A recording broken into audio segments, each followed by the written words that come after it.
Hello, everyone. Immediately a troll. Hello, everyone, and welcome to the show. Welcome to the 87th edition. 87 episodes so far of Ask the King, the show where I answer your questions directly in an extended format, a show made just for us to have detailed answers and discussion. All right? I hope you guys are ready for a fun show. Just so you know, we answer forum questions together. Well, I say together. It's me answering them. I'm not a plural person, but I say we because now I'm a live streamer and literally everything I feel like I do is interactive with you guys. So I answer forum questions. I answer Twitter questions for people who posted up on my Twitter earlier today when I asked them to. If we have time, I answer questions for my forums in the King of Hate. Excuse me. Forums. I answer questions for the stream chat. I'm having a scrambled brain because I'm watching myself dance. It's so distracting seeing me dance from 10 years ago. And then I can't concentrate on my own show. Okay. I answer forum questions, Twitter questions, and if there's time, I answer questions from those in the stream chat. If you contribute during the show, whether that would be becoming a member, a super chat, a super sticker, or a tip, I will also shout out those contributions and usually answer questions if you attach them to those contributions as well. Okay? Okay. You feel like the dance is lit. Oh, yeah. That dance from like 12 years ago is very lit. Okay. Speaking of which, we've got a super chat here from Gary, who basically said, are you going to do a stream with LTG and Wings? Yes. In fact, I've decided that moving forward, all future content that I do will all be collaboration streams, either with LTG, Wings, or both. It's going to be hot. Spitting hot fire constantly with those guys. Let me tell you, it's going to be amazing. Okay. So, okay. So, Definable Titan, who actually did a super chat earlier, says that he's actually Bobby M36 from Twitch. He's been watching for a really long time, just not commenting. Sounds good, man. Thank you for the super chat. Okay. Are you guys ready? Let's jump right in. As you know, the show usually lasts 2 to 3 hours, and I want to get some good answers in here for you guys. Let's do it. Okay? All right. So, the first question, we start off with forum questions. All right? The first question for today's show, by the way, today's July 29th, 2021. This is the 87th episode of the show over the course of a decade. We're getting there. We're almost getting to 100, pretty much, next year or two, right? All right, so there's 3 completely separate questions, all from the same person, Nick P136. I felt like I should address them individually because all 3 of these are kind of separate questions, but they're all pretty good, I feel. Okay? So the first question is as follows. How much credence do you give to the idea that games are less a labor of love now and that the heart of the creators of these games is now in the wrong place? What do you attribute most to it? It's much like any industry, all right? And you're talking anything that has to do with competition, entertainment, anything. There are people who do it because they love it and they have their heart in it and they want to be creative. And then you have people who do it because they want a paycheck. Now, the truth of the matter is, in order to be successful, you need a happy medium between the two. Yes, every single video game that's made is meant to be a piece of gaming or art or a product that is to be monetized for transactional purposes to make money for your company, right?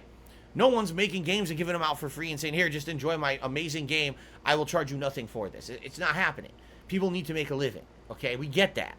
At the same time, in the past, I would admit, when I went to play games, a lot of the times you'd be, wow, what a nice artistic vision of a game. Wow, I played a game today that felt like it was groundbreaking and original and different. And you don't get that often these days. I mean, in the year of 2021 so far, how many truly original games can you say that you have played that isn't like something else you've already played in the past or isn't just a tweak or an improvement on a formula of a game that you've already played, right? I would argue one of the most original games coming out in 2021 this year is called 12 Minutes. It's not out yet. It's coming out later in August here. And it's supposed to be a game where you're just in a room trying to solve a murder mystery. And it's like Groundhog Day, where when you die, you respawn. And you just keep trying to find new clues every run. That seems interesting and original to me. Okay? But outside of that, what game doesn't fall into an established genre of game? A shooter. A JRPG. Right? FPS.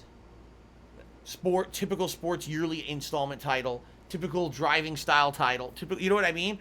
Like, there's all these little categorizations that these games fall into.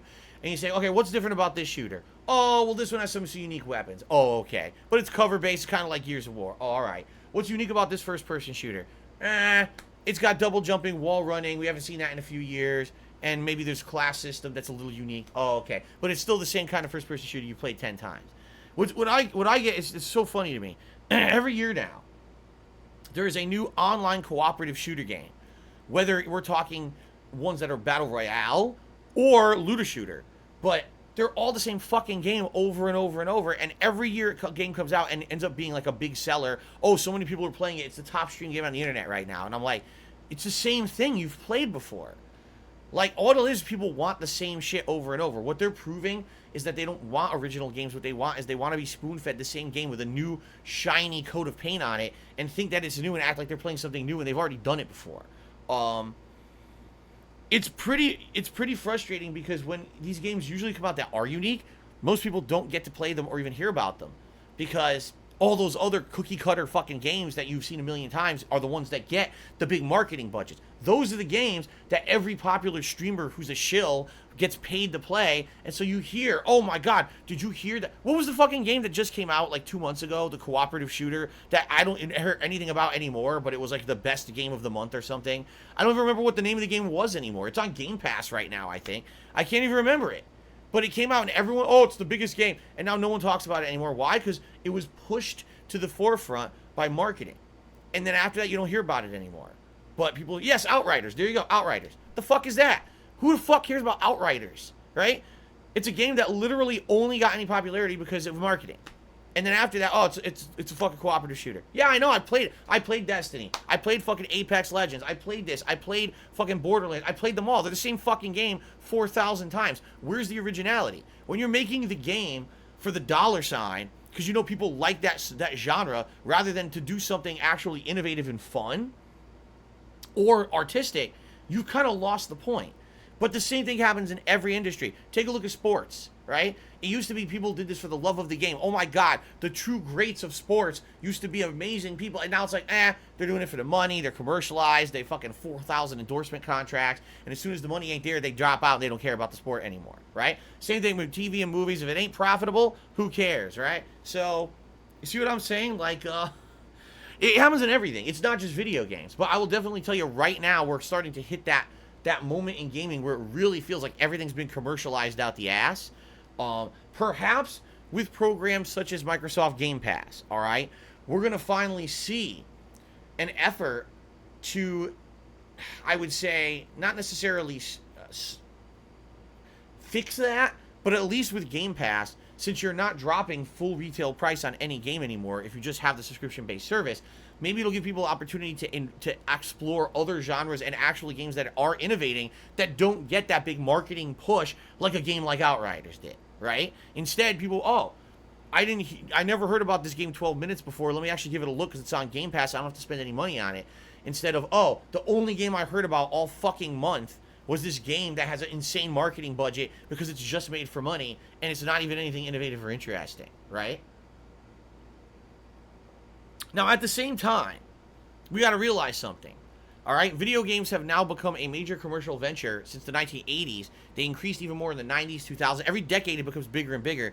Video games are now the biggest entertainment medium on the planet.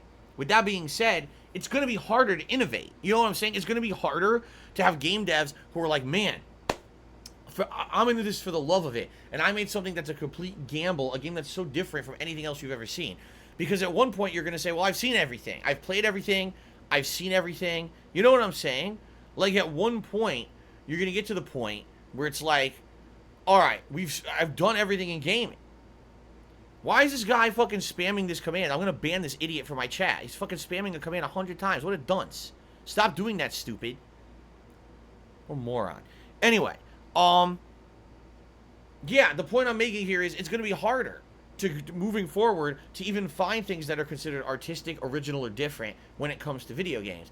So maybe it will eventually be, I guess we have to accept the fact that a lot of these games aren't innovative and don't feel artistic anymore, and they're really just pumped out for a dollar sign. I don't know. I mean, the most infamous offenders of this are by far the annual releases. The Maddens, the NBA 2Ks, the fucking Call of Duty, oh my god, right? These games, you play them, they don't feel innovative. They just don't. They feel like you're playing the same game every year, yet they're charging for it every year. It's a complete fucking ripoff. There's no artistic fucking creativity in those games. Those are pumped out literally to pad the pockets of the people in charge of those companies, all right? So, you know, until people stop supporting this kind of crap, it's not going to change. Like, that, ultimately, this stuff is in the hands of the consumer. You know what I'm saying? Like, if people didn't pay for that crap every year, then it wouldn't make money for these companies. They wouldn't do it. They would actually have to say, oh man, I guess Madden ain't selling anymore, so I guess we actually have to do some innovation this year and try to put out something that's worth buying. But people keep buying Madden, you know? It really, ultimately, the power is always in the hands of the consumer. And so when I hear people complaining about the industry, right, I say, you know, I understand what you're saying, but at the same time, obviously there's demand for it. Maybe it's not the same group of people. You know what I'm saying? Like, the person who is asking for a creative and original game to come out is probably not the same person who buys Madden every year. The person who buys Madden may play Madden and 2 other games a year, and that's all they play, because that's the kind of person that they are. They're not the mainstream hardcore gamer playing every other game. Admittedly, those yearly outings that are minimal effort, minimal innovation, are absolutely changing the industry. You're seeing companies and major publishers saying, these are our bread and butter. These are the games that we know we can make tons of money on every year, so keep pumping them out, because that's what allows us to then maybe take a chance on a different kind of game. All right. It's just tough. I would like to see more artistic games. I absolutely would. I want to see games that innovate. I feel like the first 5 years of me doing this full-time for a living, when I was playing games like Bioshock Infinite and the Uncharted's when they were coming out and were new releases, and you know what I mean? Like, I could think of these innovative games, these games that kind of stood out when they were coming out, and they blew you away when you played them. And today, it's like, okay, it's another cookie-cutter game. It's another cookie-cutter game. When's the innovation? Even my favorite game of this year, Resident Evil 8 Village, is my favorite game so far for 2021. By far, it's the one I enjoyed the most playing. Did it really innovate that much? I mean, it had some photorealistic graphics, sure. But outside of that, did it really innovate that much? Not really. It was pretty much, you know, it was Resident Evil 7 with a more open world, and you know, it was kind of similar gameplay mechanics. So, you know, I don't know. Where do you find, again, you have to find like a happy medium. You know what I'm saying? Where is that happy medium? Because these companies do absolutely need to make profit in order to finance more creative projects. But does that mean that 98% of their efforts go into the same shit you've already played, nothing creative, just to make a buck, and then maybe you get one innovative game a year? You know, where's the balance there? I don't know. Second question from Nick. Will there be a certain point of diminishing returns with graphics being pushed over generations? Will they'll all be amazing? In turn, focus will shift back to gameplay, or might games go for different art styles to stand out? It really is an issue to care about. Oh, wait. Is it really an issue to care about, or are games good enough now that it's inconsequential? I mean, I will tell you, basically at this point, some of these games we're playing are really photorealistic. Like, Detroit Become Human. Like I just said, like games like Resident Evil 8 and other recent releases around that time frame. Like, if you look at these games coming out, you're like, how can they really improve any more on the graphics from the way that they are? And some people might argue, well, then increase the frame rate, increase the detail and stuff like that, rather than focusing mainly on just the graphical models of the characters. Maybe there's other things we could tweak. Lighting, right? The big thing right now is lighting.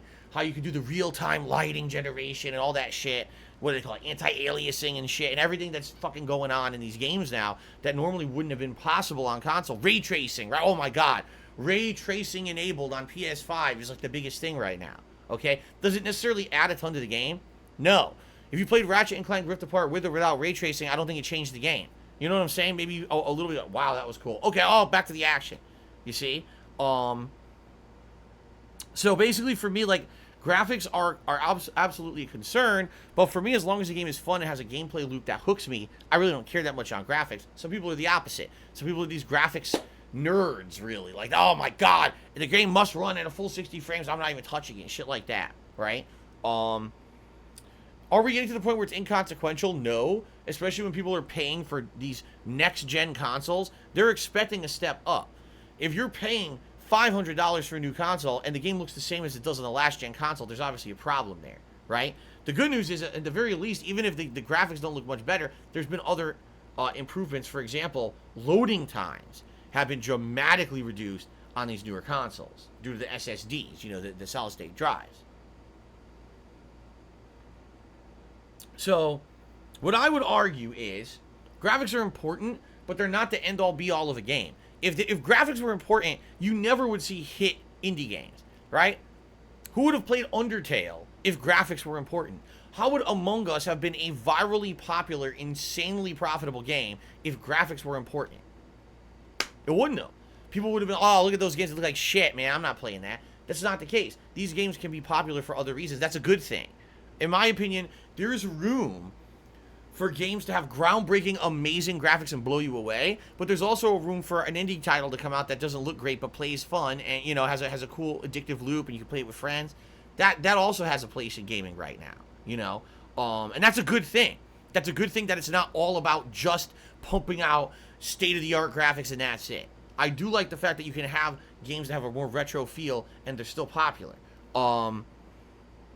But the thing is, and I think this is the core of what Nick is asking, have we hit a point in graphical development that now game developers are going to say, well, we've done all we can with the graphics, now we have to go back to innovating gameplay?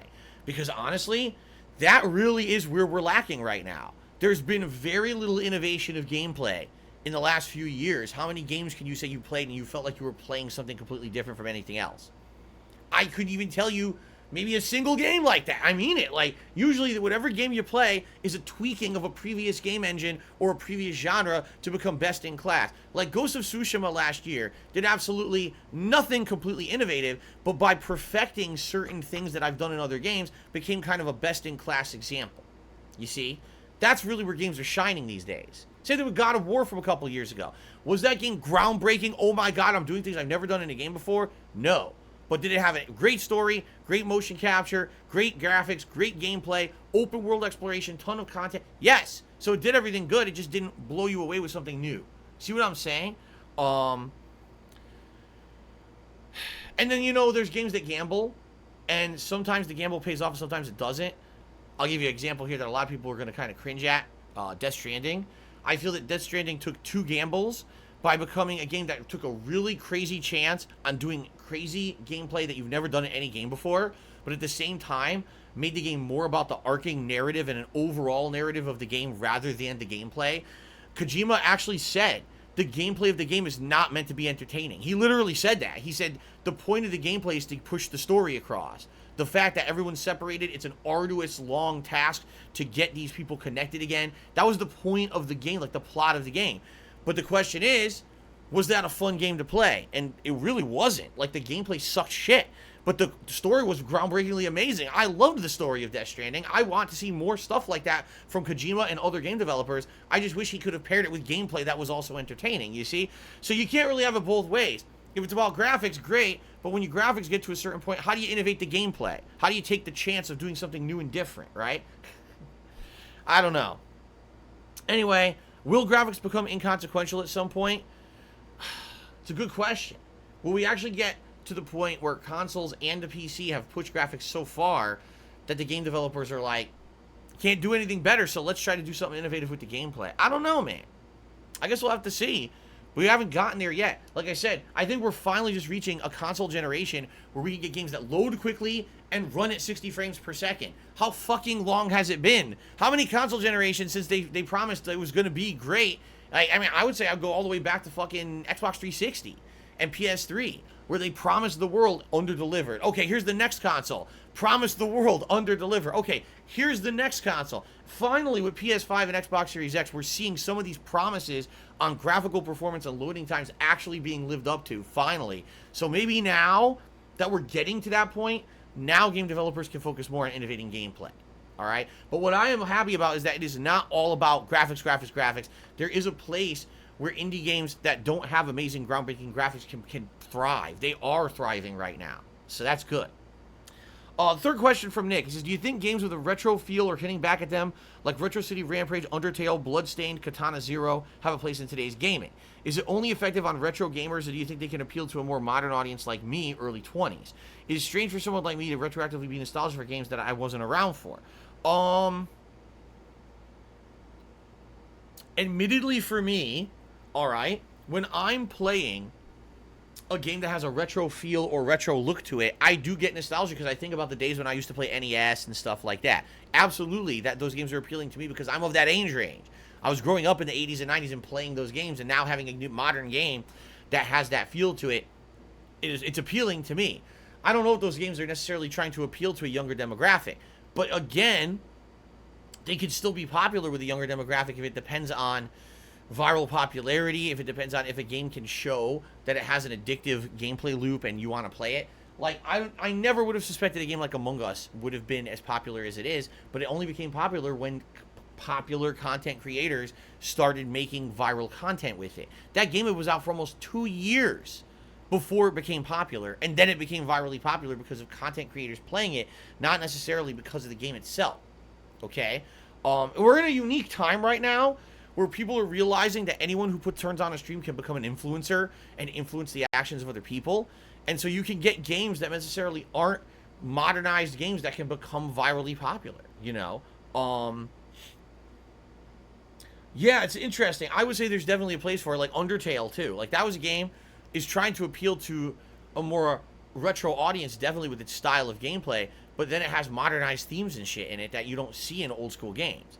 So it's kind of a hybrid. It appeals to two different audiences at once. You know what I'm saying? Yeah, it's a tricky thing, because I know for a fact that when you see, you gotta remember this, for every Undertale, for every Bloodstained, for every Among Us, there's probably 20 to 30 indie games that come out that are similar that fail miserably. And that's just that. Like, how many game companies probably saw the popularity of those games and says, now's our time to shine, and no one even knew about their games and the games failed, right? And that's sad. But at the same time, that's kind of the nature of the beast. The entertainment industry is flooded with video games right now, and it's hard to keep track of every little one and see which one's going to be popular. Again, Among Us got lucky. A game like Five Nights at Freddy's got lucky that those are the games that end up getting picked up by a mainstream audience and becoming insanely popular, you know? So, are these games appealing to only an old school audience? No, but the fact that they have retro vibes to them will appeal to a wider audience because you get the old school vibe, older people will play them, but more virally popular themes and gameplay, you know what I mean? Like, that'll appeal to a younger crowd. But I don't know, you know, like, honestly, I don't feel that I've played enough indies, especially the last few years, to really give kind of a well-versed opinion on the subject. Maybe if I had actually played Katana Zero or Retro City Rampage, I would understand better. I never played these. I didn't play Among Us, right? I definitely feel like I wish that there were, how can I say it? I wish that games could get recognized for being fun and becoming popular, but not just because a fucking streamer played it. You know what I mean? Like, I find it pathetic that, like, Among Us gets popular, but then there's probably 10 other games that are as good, if not better, and no one will ever hear of them. Because now Among Us got all the steam and all the kids want to play Among Us. You know what I mean? The same thing has happened over the years with so many games. Minecraft, right? Not to say Minecraft's a bad game. It's an insanely innovative and amazing game for when it came out. But then how many other games got glossed over because of Minecraft becoming so popular? You know? And then you look at the other games over the years that have been similar popularity, you know? I hate that you get a game that becomes like the forefront of what mainstream viral gaming is, and then all the other games get brushed under the rug, you know? How many indie games did not get played now in the last year because Among Us was the one that everyone talked about, you know? It is what it is. All right, I got a bunch of super chats that came in. Let me see if I can answer these quickly before we get to the next question. 0 tips, but a bunch of super chats. Europe Gaming did a super chat. I love and support. Thanks for the great streams. You're welcome. Thank you, Europe Gaming. Brandon Smith became a channel member. Thank you, Brandon, for joining the channel. That means we've hit a new record of 222 channel members. That's the most we've ever had here on YouTube. When we hit 225, we unlock a new emote for everybody. So thank you guys for that. Chef Domeski has done a super chat and says, Happy Thursday, Phil. Thank you, Chef. I appreciate that. Let's get you up on the leaderboard as the latest super chatter. Very nice. Thank you, guys. All right. Let's get to the next question, shall we? So,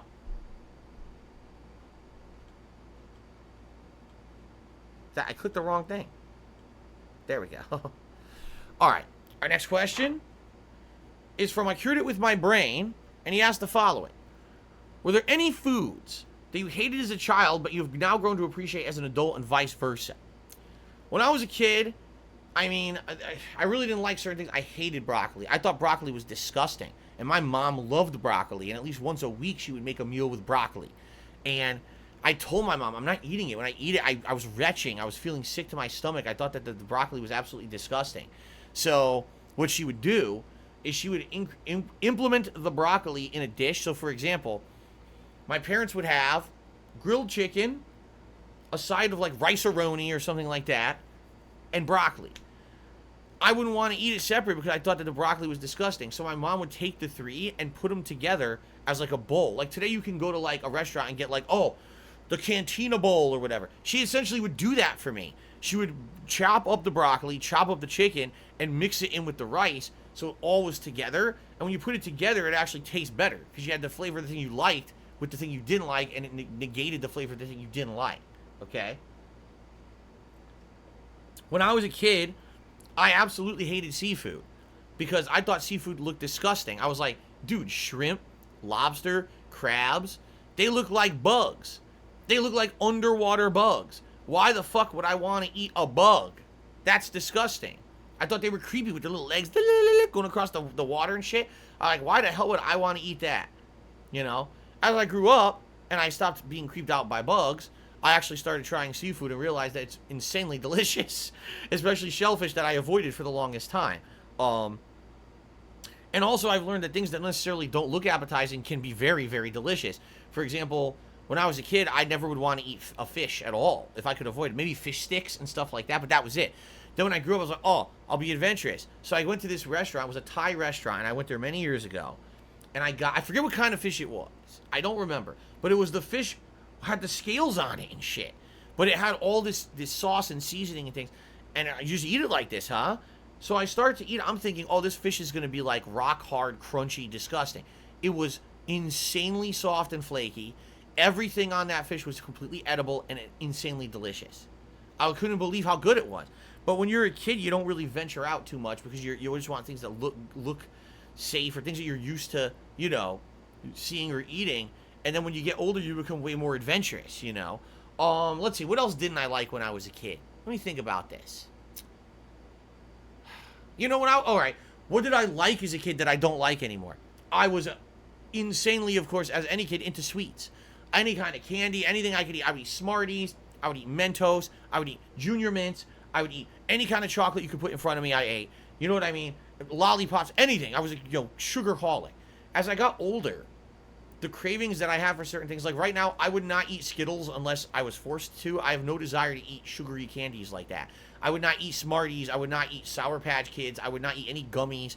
The only candy, like right now, that I genuinely would crave is something with chocolate, like a good candy bar that has chocolate in it, like a Snickers or Milky Way, variations of things that have chocolate in it, or peanut butter too. Like I really still like peanut butter as an adult, but as a kid, I loved all of that shit, and now I literally never eat. Oh, okay. When I was a kid, I always liked those like little snack cakes, like Little Debbie snack cakes, or like the Hostess cupcakes.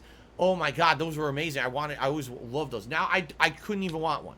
I'm serious. If you put one in front of me, I'd be like, I just have no craving for that stuff anymore. Anything that's like ultra sweet, I just don't care for anymore. Okay? Now, something interesting, okay, that's happened to me in the past 5 years, and it was kind of a forced life change that I had to do, but now it's actually changed my cravings. When I was a kid, I was all about the red meat. Give me meatloaf, give me burgers, give me, that kind of stuff. I loved red meat, sausage, bacon, give it all to me.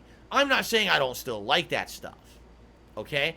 But I don't really crave it anymore because I had to change my diet about 5 years ago because I found out that I was diagnosed with gout, which is a condition where basically your blood acid, uric acid levels are off. Your uric acid levels can get very high, and if your uric acid levels get high, you can get insanely painful crystals that build up in your joints, uric acid crystals. It feels like someone is stabbing you with a knife over and over and over in your joint, and your joint swells up to the point where you can't even walk on it, okay?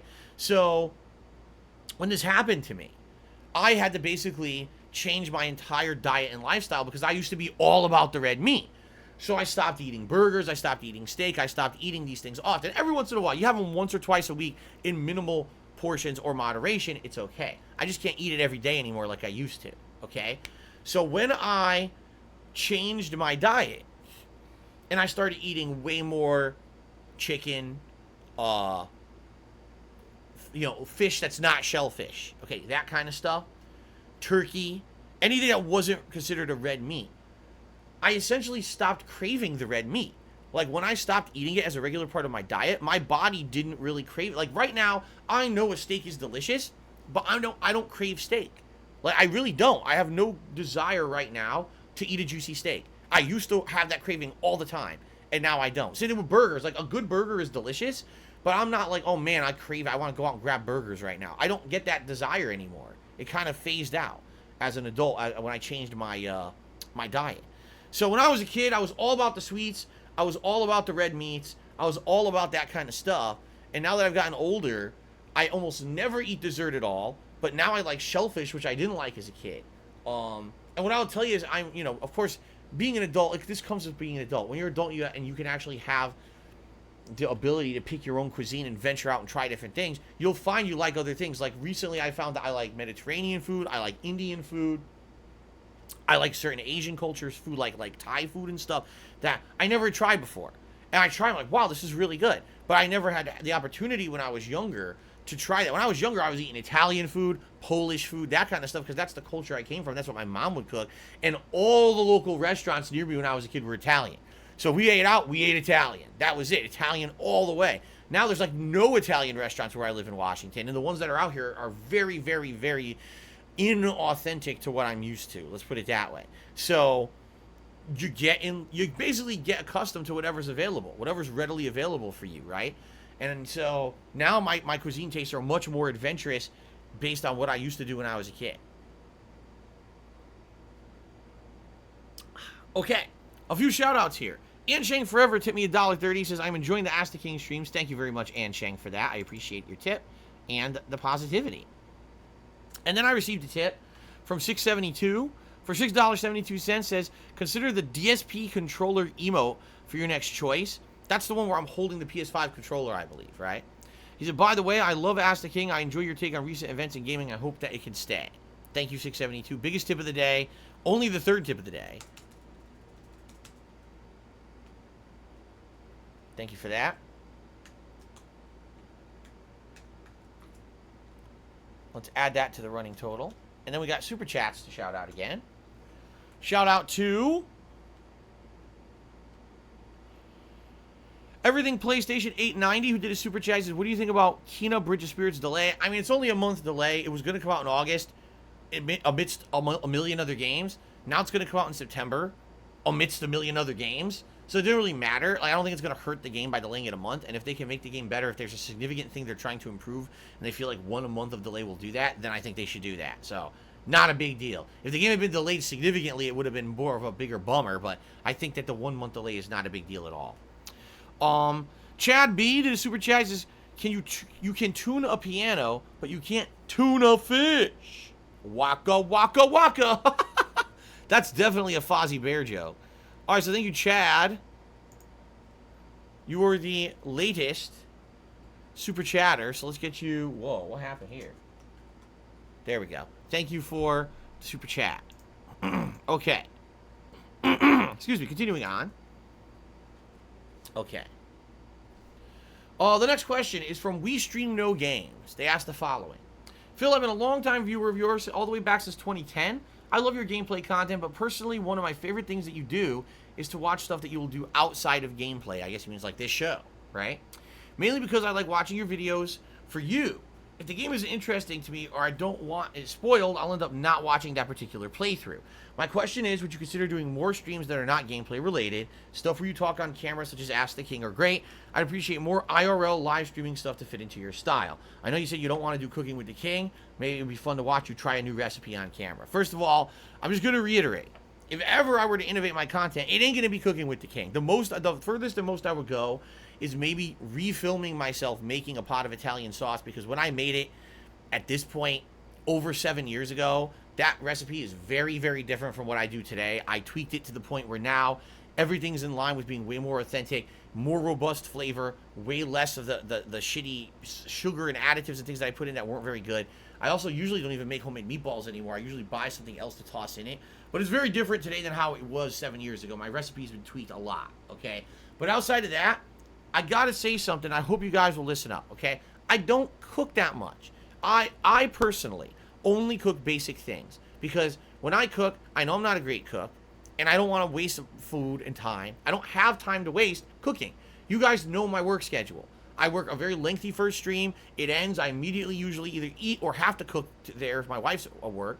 And then I have to rush back to stream for my second stream of the day. I don't have extended periods of time to be making giant meals and then having time to clean it all up afterward, all right? What do I cook? I'll give you an example of some of the things this week. One day I'm making pasta. What does that entail? I'm boiling pasta in a fucking pot, and I already have pre-made sauce that I'm thawing out, heating up, and pouring it over it. Wow. That's amazing cooking right there. It's just groundbreaking stuff, right? Yesterday I cooked for my wife. I made turkey burgers. How do you make turkey burgers? You put them in a goddamn pan, you fry them, season them, flip them a couple times. Wow. You see what I'm saying? I don't make anything complex. I don't make anything interesting. I'm not good at cooking. When my wife cooks more complex things, she does a better job than me, but I'm working when she cooks. Like, I don't know what people seem to understand. It's like, you want me to stream as much as I can. People are actually complaining. This morning I got complaints. I'm not playing enough of the new games that are coming out. But yet you want me to somehow magically make time to not stream to go film things being cooked in the kitchen. All right? It ain't going to happen. It's not going to happen. I'm not a cook. All right? It's not. I'm not a cook. This shit is not going to happen. Fair enough? Okay. Now, if you have an idea for a new style of show that you would like to see me do, all right, that is not cooking, but is something else that could have to do with not just playing games, but it's something that I could do within the realm of me working here in my office or, my job, I'm all ears. In fact, we just started one not only a month ago called Feasting with the King. The premise of Feasting with the King is to expand upon and extrapolate upon the series DSP Tries It that I've been doing for some 10 years and changing it into something different. All right? Instead of me just buying one sandwich from Wendy's and saying, here it is, let's try it. Okay, here's what I'm tasting. Okay, I give it a 4 out of 5, and that's it. Instead, it's an event. We sit down together earlier on the stream or the day, and we order cuisine together off of a menu. It's interactive experience. Then, it shows up. There's 2-3 new things I'm trying for the first time. It's a meal experience where I can tell you how each thing is, what I'm tasting for the first time, what I'm experiencing, what it smells like, what it's like, is it spicy or whatever. And then we can have fun dialogue and conversations while I'm eating that meal, right? The one episode I did of this show so far, people said is a smash hit, they want more. So I'm doing another one in early August when I do another marathon, okay? That's a great idea, but that's not something I'm going to be doing all the time. It's something maybe every month, every 2 months, when there's a special event or something going on. That's not something that I would consider doing all the time, because that absolutely will hinder my gameplay streams, you see?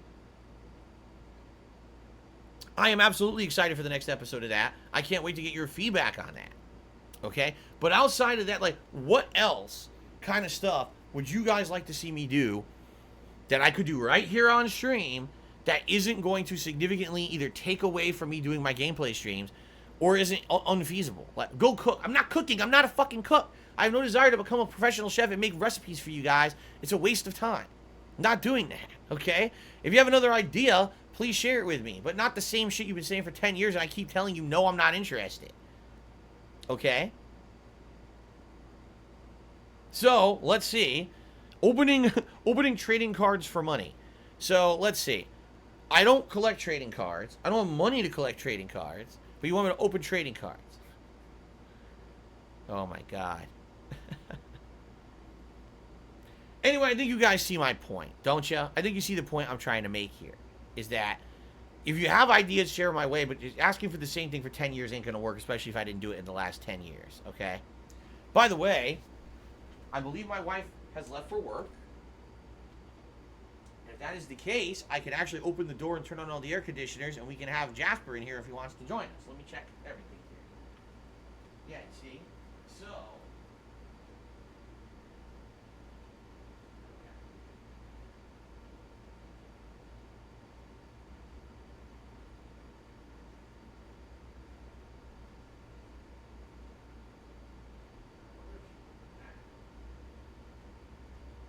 this up.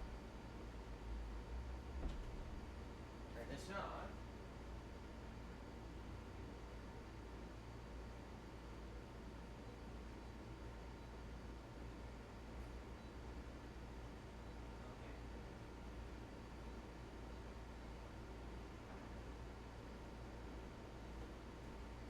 All right.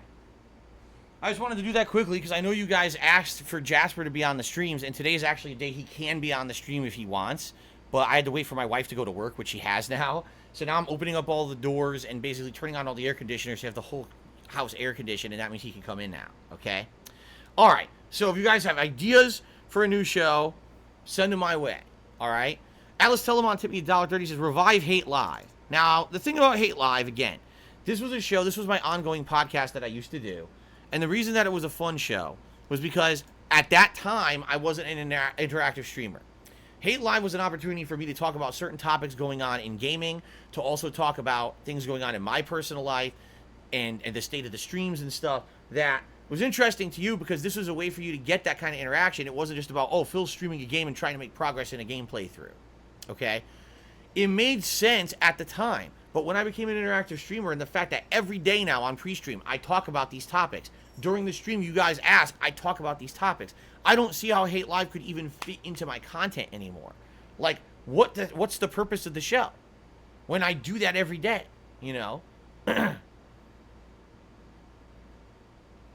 Why can't I keep Jasper in the room when Cat's home? He would never go for that. Jasper is the kind of kitty, he wants freedom of reign to go wherever he wants. If he wants to come in and hang out with me during Ask the King, he's allowed to. But within 10 minutes, he'll get bored. He'll want to go another part of the house. Jasper is not a cat that stays in one room. He's just not. He likes having the freedom of going throughout the house. He'd get angry. He'd start pawing at the door. He'd start biting wires. He'd literally act up on purpose because he'd be upset that he's stuck in this room with me. So I'm not going to lock my cat in the room with me, but when my wife is home, that's fucked up. Have him be out there and have to spend time with her in an open house, which is what he wants, okay? Okay. Oh, you just saw his bow tie for the first time? It's cute, isn't it? His collar has a little bow tie on it. Okay. Let's continue with the questions. So, we stream no games. Thank you for the question. If you guys have genuine ideas for a new show I can do, or a show you'd like to see me do on stream, let me know. I'm all ears. I'd like to integrate new stuff into my content, but it can't be, stop playing games in your office. Leave your office and expose things in your house that people have no fucking business knowing about or seeing. Go to your kitchen and cook a meal like a gourmet. I'm not a fucking chef, man. Think of something that relates to me, not something that you made up. For 10 years, I told you I didn't want to do. Okay? Okay. Plum Girl to me $1.30 says, I feel you on the cooking thing. I feel people just keep asking because it's outside the realm of what you typically do. So that's entertainment factor to watch you try to cook something you never made. Right. So think of something that's entertainment factor that I could do right here in my office in front of my camera and doesn't involve me, doing shit that makes no sense and takes away from me having work time. Okay? It's that simple. Okay. Let's continue on. By the way, how much time do we got? We got about 15 minutes before I take my first break on the stream. Okay, cool. All right, next question. Actually, it's two questions from the same person, and they're actually completely separate. Let's start with the first one. With no end in sight to the global semiconductor shortage, using automated checkout bots to purchase high-demand electronic items in high quantities, such as graphics cards and gaming consoles, in addition to non-electronic items like limited edition collectibles, clothing, and sneakers, and then reselling them for high markups over their original cost, this has become more lucrative than ever, with very little technical prowess required for those willing to invest in the initial capital in order to get started. Have you ever purchased something from a scalper and paid above its original cost due to it not being available at retail? Or do you absolutely refuse to pay above original cost for anything? Have you ever been tempted to get into the world of scalping?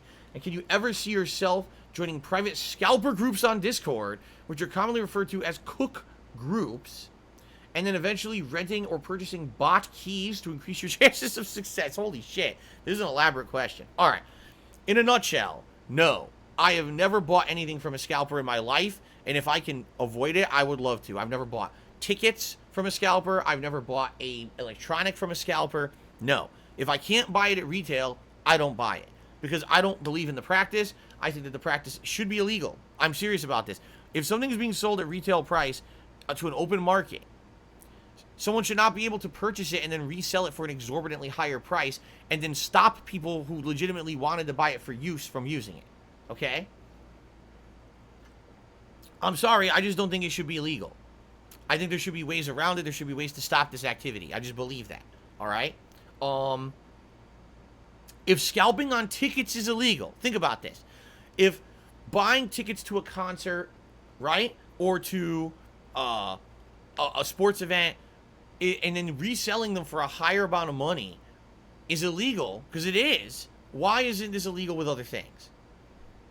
I don't get it. I don't understand why certain this is okay, but this is not.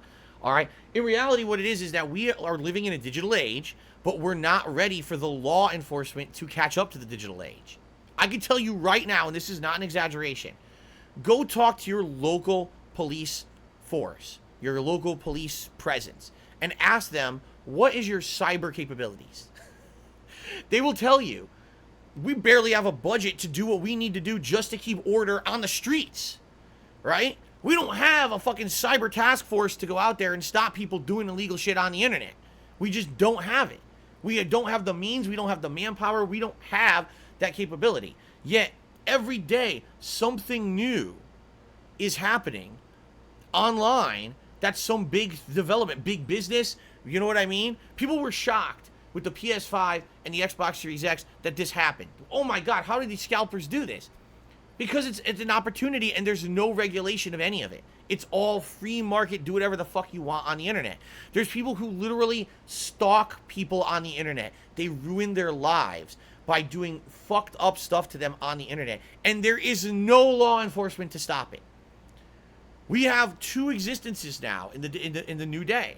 In this present day, we have an IRL experience, right? Me sitting in this chair in my house with Jasper Kitty running around and me talking to the camera. All this is my IRL. But right now, I'm literally have a second life with you guys, a digital experience that I'm broadcasting to the internet, which is my business, my job, my online persona. You know, it's a different thing, but it's definitely part of my life. All right? But law enforcement hasn't caught up to take care of that digital life. It only can handle this life here. You see? So, in regards to scalping, I hate the practice. I think it's fucked up. I think it should be regulated. I think that certain situations it should be illegal. People should not be able to go out there and buy 72, 73 fucking PS5s each and then sell them on eBay. And basically, I didn't have to work for 2 years because I made, $200,000 reselling consoles on the internet. That's pretty fucked up, okay? And it's to the point where, we now need someone to interject and say, okay, technology is advancing, and that's great, but at some point when technology advances, everything else in life has to catch up to it. And that's not where we are right now. We're in a situation where now you're seeing rampant crime, abuse, and harassment on the internet, and people are not able to do anything about it. They're just not. Because we don't have anything to protect us online. We just don't. There's nothing there. The best thing you can do is ignore it, but what if when it directly affects you, right? People who actually have been wanting to have a PS5 or an Xbox Series X since launch and can't get one because the scalpers have from estimations, about 25 to 30% of these consoles are sitting around in the hands of scalpers unsold. That was a report that actually came out yesterday. Someone actually found out a way, with the PlayStation 5, someone found out a way to track how many PlayStation 5s have never been booted. Basically, their assumption is that if you boot the PS5, the game that comes with it is Astro's Playroom. It's free. You're going to play it. They tracked the amount of PS5 sold to the amount of people who actually booted Astro's Playroom. About 30% of people who apparently bought a PS5 never booted Astro's Playroom. How does that make sense? It's the free game. So 30% of the consoles out there are sitting unused because of scalpers. Right? So if that's the case, how do we stop this? This is crazy. It's a market where, how are game developers going to be profitable if people aren't buying? How is it that Ratchet and Clank, the system exclusive, all right, the system exclusive for PlayStation 5 only sold 1 million copies in its first month? Returnal, the game that Sony is claiming was a smash hit, only sold 500,000 copies, but there's been 10 million PlayStation 5s sold because they're sitting around unplayed because scalpers bought them all right? It's obviously a problem. It's obviously a fucking problem, okay? So anyway, no, I would never participate in scalping. I would never be in a Discord group. Like I told you guys, if I couldn't get these consoles, I just couldn't get the consoles. I wasn't going to have them. I'm not going to... Anyone who goes out there and buys a console from a scalper, you are 100% supporting that practice. You have now created that vicious cycle. Man, it really hurt when I paid $900 for my PS5. No, you shouldn't. You don't even have the right to say that. By buying that, you created that cycle to continue. So it's your own fucking fault that you paid that much because you actively chose to do it, and now you made it so that more people will just try to do it in the future. You know?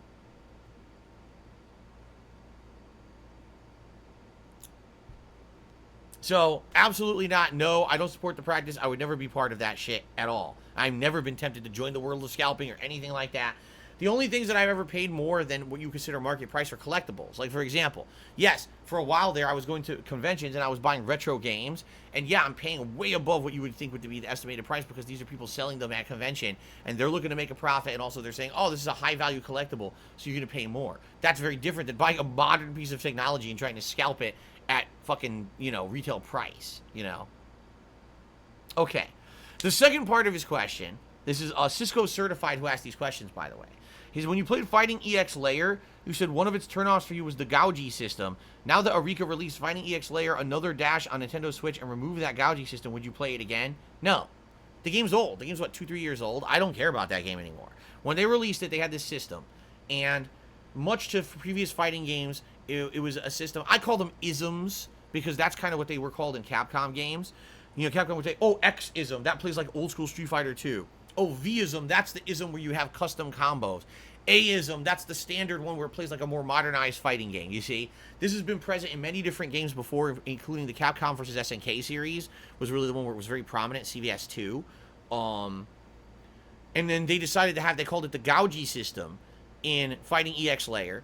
And what it did is that your character would have different builds. Oh, you're faster, or you're a super armor character, and stuff like that. It was completely broken. What ended up happening was people were able to build a class that you basically couldn't... 90% of the gameplay was invalid. Like, you would make entire characters suck, and certain characters were insanely overpowered because you couldn't stop them from doing their moves. And so if they're just... anytime they do their move, it's going to come out and hit you. It's like, damn, that's pretty broken. And basically the entire game became more about building the broken Gougy system rather than actually having any fighting game fundamentals. The Gougy system actually bypassed fighting game fundamentals. So after the game was out for about 2 weeks, it completely became a waste of time to play. It really did. Like, it was like, wow, this game is completely broken and sucks now.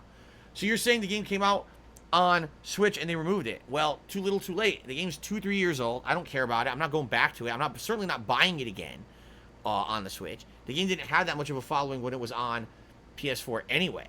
So I'm definitely not going out of my way to buy it again, So no, too little too late for those guys. Cheese Master asked me, Philly, would you consider yourself a pretzel guy? When I was younger, actually, this kind of goes in line with the question from earlier. Someone said, things you liked when you were younger, and do you still like them now?